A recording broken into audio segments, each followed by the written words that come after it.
Today, we're going to compare different teaching and learning approaches used in education, which is particularly useful to learners completing Level 3 award in education and training, and those that are training the workforce. The most common method of teaching and assessment, which we see in a micro-teach session or any workshop, is presentations. So we're talking about PowerPoint in particular. PowerPoint is great and I use it a lot, but it can be a bit tedious, but it depends on the teacher. So you've probably heard of the term death by PowerPoint, which is a common term, and it's due to the speaker reading the slides and not engaging the audience.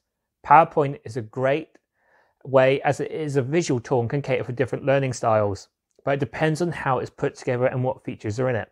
The key to a PowerPoint is to keep text to a minimum and use bullet points to emphasize key points, and to use images and illustrations to show. To make the most of a PowerPoint, it needs to be accompanied by a presenter who knows the materials and can talk about the subject in more detail, but still involves the learners by asking questions. I use PowerPoint a lot, and the reason I love PowerPoint is it keeps me focused on where I need to be, as I'll end up rambling on about other subjects, so it keeps me in check. And the downside is that it can be boring and less engaging, but that's more down to the teaching style than the resource. So PowerPoint allows you to cater to different learning styles, particularly when used in conjunction with handouts, activities, discussions, and it's more for a visual person if it's used on its own. So we use practical activities within the Level 3 award in education and training, and particularly the micro-teach is the perfect example. This is where learners demonstrate their teaching ability by teaching a short 15-minute session to their peers, demonstrating their competence. This is great in the workplace as well, particularly within recruitment practices, as you can get your applicants to teach something to you to demonstrate their knowledge and competence within the subject. So practical activities are a good way as they allow individuals to put the knowledge into practice to demonstrate their understanding, and it's perfect for kinesthetic learners who learn by doing, and we learn better by practice.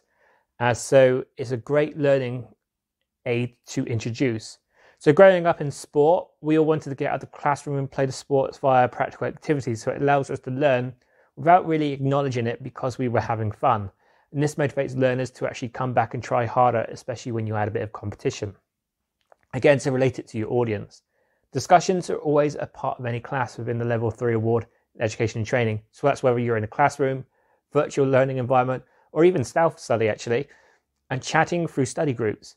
The idea here is that learners can share ideas and experiences, which is great for inclusivity and diversity, taking on other points of view and evaluating its usefulness in an environment that assists higher levels of learning.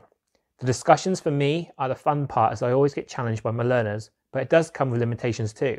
So dominant individuals always thrive in discussions, so you need to be careful that you don't lose introverted, quiet or shy individuals, so you need to control your class.